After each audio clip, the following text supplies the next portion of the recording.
Ricky Starks and Big Bill win the AEW World Tag Team Championships last night on Collision, leading some to think that maybe FTR could be leaving All Elite Wrestling in the near future. Dax Howard has spoken out about those rumours and much more. Details on that, plus Jade Cargill makes her WWE debut at Fastlane last night. Triple H opens up on Edge, also known as Adam Copeland's exit from WWE, now that he is signed with AEW.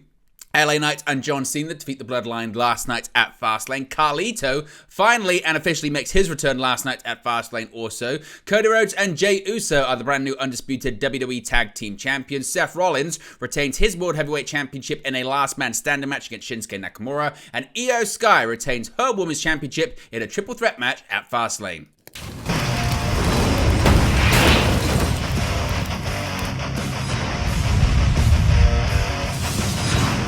Hey guys, welcome back to Wrestling News 365. Hope everyone is doing very well. As always, there are plenty of news stories to get into in the world of professional wrestling. And let's start off talking about, I say controversy, but surprise certainly, because we have brand new AEW World Tag Team Champions. After 185 days, FTR no longer hold the AEW World Tag Team Championships. Last night, AEW Collision on TNT opened with Dax Howard and Cash Wheeler defending the belts against Ricky Starks and Big Bill in a very short match, with the challengers moving fast to take advantage of the banged up champions. Much of the bout consisted of Big Bill delivering punishment to Howard, with Wheeler being taken out early and then slammed through a table in mid-match. Despite doing his best to stay in the match, Howard was hit by a series of choke slams from Big Bill, as well as a spear from Starks to close out the match. Last night marked the 9th title defense for FTR after winning the titles from Austin and Colton Gunn back in April. Over the course of their reign, they defended the gold against the likes of the Young Bucks, Aussie Open, MJF and Adam Cole, Bullet Club Gold, and much more.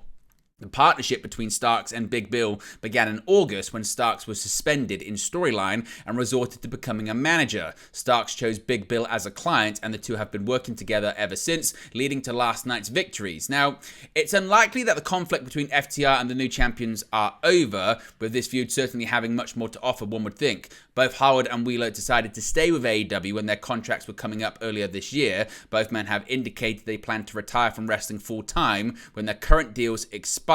But what was quite interesting was the nature of this defeat and how it really came out of nowhere. It was very decisive and led to a lot of people speculating what's going on with FTR. Earlier this week, Dax Howard had filed to trademark CMFTR, which of course is the team name of FTR with CM Punk, but Punk's no longer with AEW. In fact, there's rumors he's in talks with WWE over a potential return to the company. So people were suggesting, is one of FTR hurt?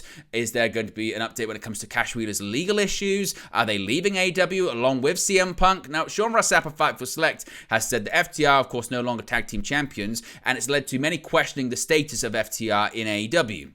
Big Bill and Ricky Starks defeated FTR in less than 5 minutes, with Dax Howard taking all of the offense. And considering the nature of the match and that CM Punk is gone from the company, there were many wondering what this means for FTR. Now, according to Fightful Select, FTR are signed to AEW until roughly 2027, and Fightful are told that things have been fine between them and AEW as of late. Originally, FTR versus the Young Bucks had been discussed for AEW Full Gear, but of course now that doesn't appear to be on the cards because FTR, they're no longer the AEW World Tag Team Champions. Now, there were some ears perked up by CMFTR being trademarked by Dax Howard, but several sources pointed out that FTR could use the name outside of AEW or in New Japan Pro Wrestling, for example. FTR have been on top of their trademark since before leaving WWE. There could be an instance where Punk and FTR team up in New Japan, or they team up in just an indie show or something like that with CM Punk, and they could promote it because they own the trademark. Now, there has also been speculation that Cash could be injured after it appeared that he maybe had broken some ribs or something like that at WrestleDream, and he didn't take really any offense last night apart from that table bump. Fightful say they haven't confirmed that as of right now. Now, Dax Howard has addressed the rumors about FTR possibly leaving AEW following the tag team loss on Collision as well. Again, many found it shocking given the nature of the defeat. Dax Howard took to Twitter following the bout to share photos from this recent title run, writing, quote, "What a run, love you all, top guys out." Now, this fueled speculation that Howard and Wheeler were finishing up with AEW, top guys out. While many fans questioned whether FTR are also WWE bound, Howard has now cleared up those rumors, stating that AEW is his home, stating that he's not going anywhere. Howard tweeted, quote, "Guys, I say top guys out all the time. We ain't going anywhere. This is our home." So as I mentioned, it's a case of maybe there might be an injury, there might be some time off, or maybe they've just decided to go in a different creative direction. But nevertheless, Ricky Starks and Big Bill, they are the brand new AEW World Tag Team Champions. FTR aren't going anywhere. They're signed to long-term AEW contracts, and Dax Howard has said it's home. Let me know your thoughts about the title change. What do you think it means for FTR? Let me know your thoughts on all of it in the comment section below. Now, Jade Cargill made her first WWE on-camera televised appearance last night at Fastlane. Featured in a backstage segment, Jade Cargill was shown pulling up in an SUV, getting out and being photographed before being greeted by one very important person. Triple H came into frame, shaking Jade's hand and greeting her as he made her big arrival backstage at WWE Fastlane. Now, she didn't actually appear on the broadcast itself in terms of in the ring or anything like that, but Triple H did speak about Jade Cargill in the post-Fastlane press conference. After appearing earlier on in the night in a backstage segment being greeted by Triple H, Jade made no additional appearances at the PLE. When asked about what fans could expect to see and when fans could expect to see her debut, Triple H said, quote, "When she's ready to blow the roof off of everything we do, one thing that I am patient for stuff like this. Her ability and rise has been incredibly quick, but this is a different system. It's a different level of everything, and what doesn't exist elsewhere exists here. That opportunity for her to learn at a different level and get to a different place, it's just the way it is. One thing that I have learned about her in the short period of time that I've known her is that she's ready for it all. She's ready to dig in, she's ready to work her ass off, and she wants to be the best. And when I talked about that team thing, she's ready to be on this team and drive everybody in the team, and it's exciting to see. But the thing you don't want to do is you don't want to put somebody in a position that they're sort of ready for. You want to make damn sure they're ready for it, right? So no matter what happens, she's going to knock it out the park. When is that? Not sure. Where's she going to go? Not sure. I can tell you this. There's a lot of people internally here that are in charge of each brand. Everyone wants her. Everyone's chomping at the bit to work with her. And I think that's going to create some incredible programming, but I think when she's ready, she's going to be huge. We had eyes on her before and she took a different path, but it was an amazing path for her and it exposed her to the world and created a great opportunity for her. But I'm glad she's done what's right for her and she's here now, and I look forward to strapping the rocket on. So he's suggesting that again. We'll have to wait and see what happens with Jade Cargill. But he wasn't the only person that was asked about Jade Cargill, because the American Nightmare, former AEW EVP, the person that Jade Cargill made her AEW in-ring debut against, Cody Rhodes, was also asked about Cargill joining WWE. Cody said, quote, "I was very excited for her to make this jump and very proud. Jade came from the Nightmare Factory, but I didn't train her. QT Marshall, Caroline Kowali, they set her up, they trained her, they helped her get to this spot where she's made this big leap. So I'm just very proud. Now the work begins. There is a mindset here at WWE that didn't exist. Well, maybe it did last time I was here, but that is the most team-minded group I've ever seen as far as how the show comes together and how this is an individual business. It's tricky, it's political, it's show business, right, you know, and that team mindset that we have proved so fruitful. So I just hope she can rise to the challenge and occasion, and I think for sure she'll be able to. So certainly, Cody Rhodes very happy to see Jade Cargill in WWE. Now, Triple H was also asked at the press conference about Adam Copeland, formerly known as Edge, of course, WWE Hall of Famer, now in AEW.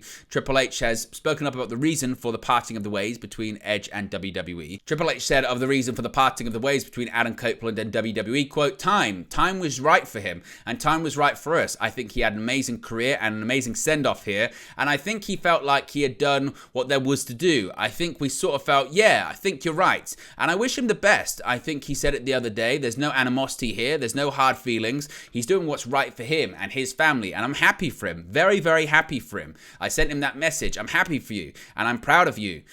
This has to be right for you. This is a grind. It's a lot of hard work. Got to be right for you. And if somebody feels like a different opportunity's better for them, great. That's wonderful. But the machine doesn't stop for anyone. And we're just going to continue to grow and continue to do what we do. And I guarantee you, if you're one of these young people that are here and that are trying every day for no negative reason, but when they see him walk away and go somewhere else, they're like, damn right, I'm taking that spot. That creates opportunity. Everybody will step up their game to fill that role. And there's a line of people way more than capable of taking it to the next level, just like he was when he came in here. So Triple H suggesting that part of the reason for Edge leaving was timing and opportunity. Now, LA Knight teamed with John Cena to successfully defeat the Bloodline last night at Fastlane. With several run-ins over the past few weeks, both John Cena and LA Knight had a score to settle with the Bloodline going into last night's match. With Paul Heyman at ringside on his phone, presumably to Roman Reigns throughout the match, he would unfortunately have to share some bad news at the end of the bout.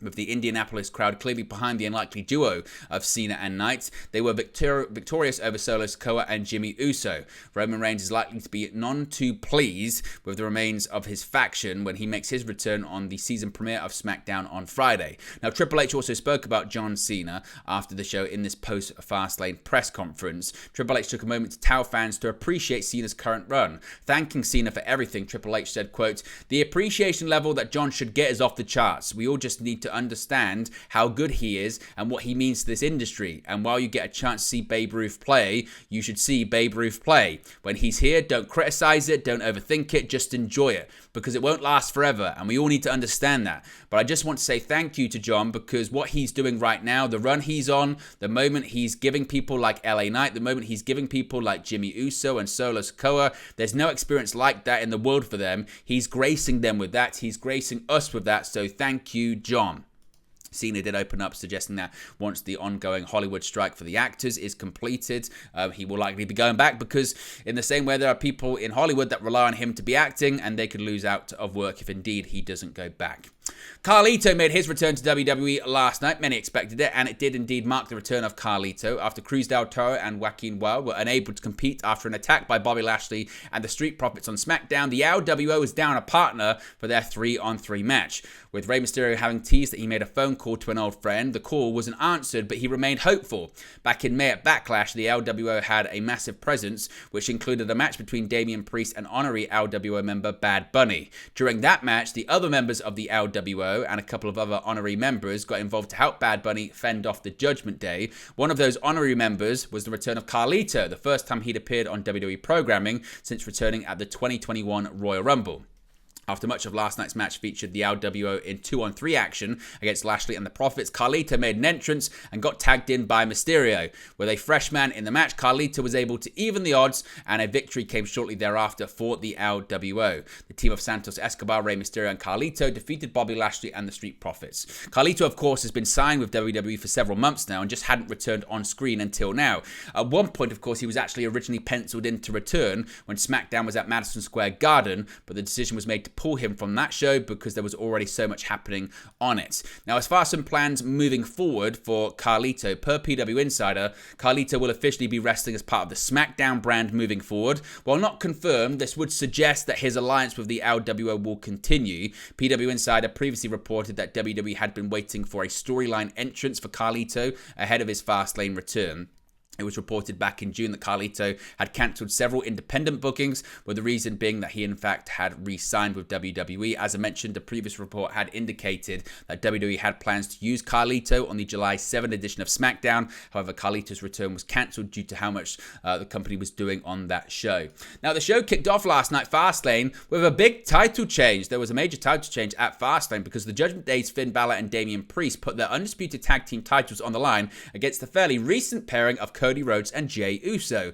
With Rhea Ripley, Dominic Mysterio, and Jade McDonough all coming to ringside, providing various distraction interferences at first, it would prove to be McDonough who may have changed the tide of the match. With McDonough using the Money in the Bank briefcase to swing, he inadvertently hit Damian Priest's knee in lieu of his intended target. This allowed Cody Rhodes to capitalize and deliver a vicious crossroads on the commentary desk, taking Priest out the match. Back in the ring, teamwork between Jey Uso and Cody Rhodes led to a cutter to a crossroads combination on Finn Balor. Cody Rhodes would pick up the pinfall victory over Finn Balor to secure the victory for his team. Now, Jey Uso and Cody Rhodes are the brand new undisputed WWE Tag Team Champions.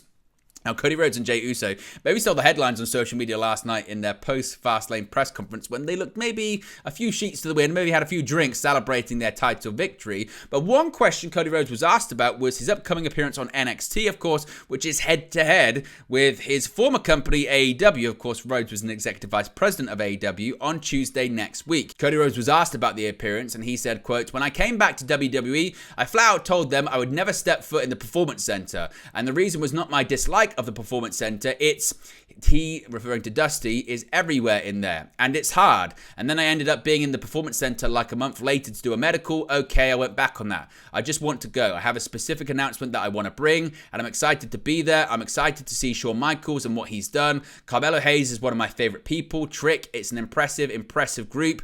I don't think that's being a trainer is in the cards for me, but here's the thing. I have probably told you guys a bazillion things and somehow ended up in that exact spot. So I don't know. Dusty taught communication. He taught promos. He called it communication. No one really filled that spot after he left. I always thought somebody like Mick Foley would fill that spot, somebody who's been there, who did it. But I am not going to teach them anything. I'm going to be there with them and just enjoy it. Have a little bit of fun. It's out of my comfort zone. I'm genuinely terrified, but we're in a crazy time for our industry, and I'm excited for my announcement and to be able to bring that to the NXT universe and sports entertainment fans and wrestling fans. Now, again, the question is, what do you think Cody Rhodes' big announcement is? And what do you think it has to do with NXT? Let me know your predictions about that in the comment section below. Seth Rollins is still the World Heavyweight Champion in a match that featured kendo sticks, chairs, ladders, tables, garbage cans, and even nunchucks, with its combatants traversing much of the arena floor, as the last man standing bouts are known to do. A battered Seth Rollins finished the contest on his feet, rising in just the nick of time to retain the World Heavyweight Championship over Shinsuke Nakamura. Refreshingly, in a match with no rules, Rollins and Nakamura wasted no time from the onset, getting right after it, with Nakamura rolling to the outside and Rollins measuring him up for a dive, only to abort the move when Nakamura got wise to it, instead bringing out a kendo stick to really get things going. Nakamura was able to work Rollins' compromise back early, often and throughout the match, to the point where commentary consistently wondered aloud how the champion could keep up the pace and get back to his feet. Making their way across the arena floor, Nakamura managed to launch Rollins from the arena stairs onto the floor below, before walking him back to the ring with a series of chair shots, culminating in a backdrop on the exposed concrete. After Rollins regained control and set up a ladder near the announce table, both men climbed opposite sides. When it appeared as though Rollins would hit a suplex, Nakamura spit red mist into his face and pushed him off the ladder through the announce table. In the end, fighting once again in the crowd, Rollins hit a pedigree and a stomp on Nakamura on top of an elevated platform, but the challenger beat the 10 count. Rollins, sensing desperation, hit a falcon arrow off the platform and through two tables, and both men were down for the count of 9 when Rollins was able to rise to his feet and remain the champion despite the damage incurred. Where do you think Seth Rollins goes now, and who do you think he faces off against next for his World Heavyweight title? Finally, Io Sky is still the Women's Champion. Of course, the odds were not in Io Sky's favour on Saturday, but the Women's Champion was able to overcome the triple threat disadvantage at Fastlane. Io Sky managed to squeak out a victory over Charlotte Flair and Asuka in Indianapolis, thanks to her damage control comrade, Bayley. Asuka was trapped in Flair's signature figure 8 submission when Bayley distracted the referee, leaving it unnoticed when Asuka tapped to the hold. Just then, Io Sky came crashing down onto two women with a moonsault to score the pinfall victory. Bayley's help comes at a critical juncture for damage control, as Sky was frustrated with Bayley getting her into the triple threat match in the first place. Sky chastised Bayley for speaking for her, but Bayley appears to have tried to make good on her mistake, helping Sky retain the title. Of course, Sky's been the champion since SummerSlam when she cashed in her Money in the Bank contract. But there you go, guys. That's the latest pro wrestling news for you. Be sure to smash a like on the like button. Be sure to subscribe bottom right hand corner. As always, let me know your thoughts in the comment section below, and I'll speak to you again very, very soon. Hey guys, thank you for watching, listening, streaming, or however you come across this video today. Be sure to click on the video on the right there to watch our next video, or click the bottom there to subscribe, or the bottom right hand corner. Thank you very much, and I'll speak to you again very soon.